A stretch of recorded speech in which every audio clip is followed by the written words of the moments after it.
Você já assistiu um filme que não passou no teste de Bechdel? E isso não é uma pergunta.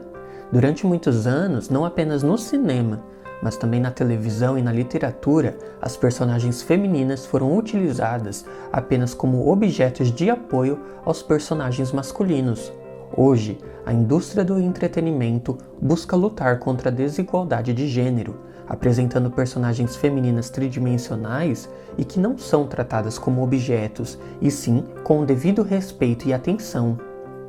O teste de Bechdel foi primeiro apresentado em um quadrinho chamado Dykes to Watch For, da cartunista norte-americana Alison Bechdel, em 1985. Bechdel, entretanto, atribui a ideia a uma amiga, Liz Wallace. No quadrinho, duas amigas estão conversando. Uma delas, sem nome, diz que ela só assiste a um filme se ele satisfazer os seguintes requisitos. Primeiro, deve ter pelo menos duas mulheres. Segundo, elas conversam uma com a outra. Terceiro, sobre alguma coisa que não seja um homem. Segundo Neda Ulabi, o teste ainda ressoa porque ele articula algo que frequentemente falta na cultura popular. Não o número de mulheres que vemos na tela, mas a profundidade de suas histórias e sua gama de interesses. Mas não é apenas as mídias visuais que sofrem com a falta de protagonismo feminino. Na literatura, são os homens que retratam as mulheres. O Mundo de Sofia, de Jostein Gaarder, Anna Karenina, de Lev Tolstói, a trilogia Milênio, de Stieg Larsson, Alice no País das Maravilhas, de Lewis Carroll, Madame Bovary, de Gustave Flaubert, são apenas alguns exemplos. Por muitos anos, as mulheres ficaram presas aos seus domicílios. As grandes autoras da literatura não tiveram o privilégio de viver uma vida como a dos homens, com aventuras e liberdade.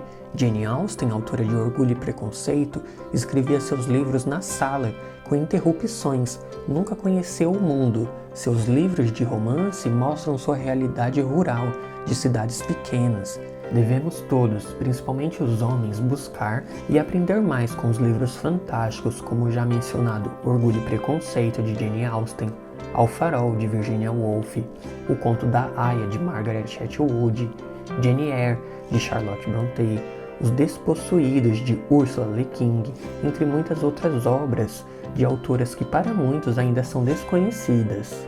E no cinema não é diferente. Eu, como graduado em cinema, nunca tinha ouvido falar de várias mulheres que ajudaram a criar a sétima arte. Um exemplo é de Alice Guy Blanche, que criou o conceito de cinema narrativo paralelamente a Méliès, uma inovadora ao explorar áudio e efeitos visuais. A representação feminina vem crescendo nos últimos anos. Entretanto, o quadro da indústria cinematográfica é ainda preocupante. Mais filmes são vistos, mas poucos possuem um elenco balanceado entre mulheres e homens, sem evidenciar outras minorias, que é ainda mais alarmante. Com o objetivo de trazer ainda mais representação, escolhi alguns filmes que passam no teste de Bechdel. Devemos, como espectador, sempre questionar o que assistimos. Qual o tema? O que esse produto audiovisual deseja transmitir?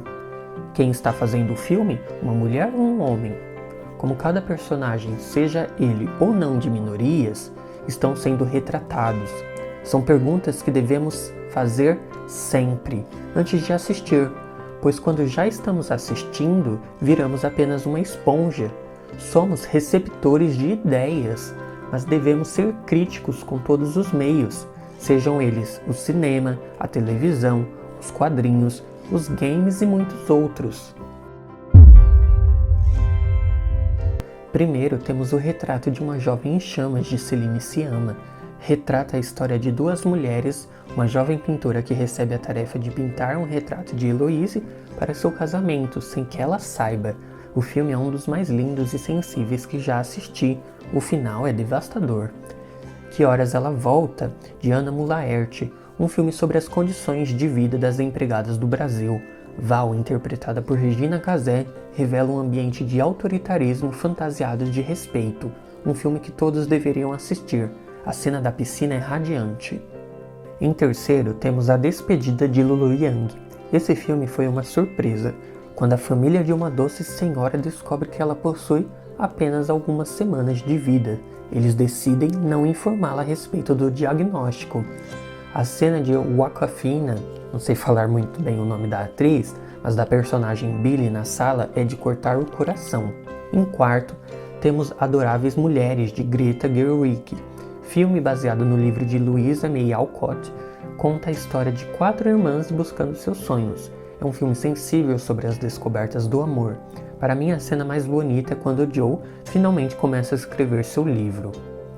E por último, e não menos importante, temos Aves de Rapina, Arlequina e sua emancipação fantabulosa de Cat Young. Um filme sobre a emancipação de Arlequina, mas gosto de chamar de emancipação dos abusos e objetificação que a personagem passou, desde sua criação nos quadrinhos até sua chegada ao cinema com o horrível filme Esquadrão Suicida. E aqui deixo uma passagem do livro Ensaio de Virginia Woolf, Um Teto Todo Seu, no qual diz: todas essas relações entre mulheres, pensei, recordando rapidamente a esplêndida galeria de personagens femininas, são simples demais. Muita coisa foi deixada de fora, sem ser experimentada, e tentei recordar-me de algum caso, no curso de minha leitura, em que 2 mulheres fossem representadas como amigas. Vez por outra, são mães e filhas, mas quase sem exceção, elas são mostradas em suas relações com os homens. Era estranho pensar que todas as grandes mulheres da ficção, até a época de Jane Austen, eram não apenas vistas pelo outro sexo, como também vistas somente em relação ao outro sexo. E que parcela mínima da vida de uma mulher é isso?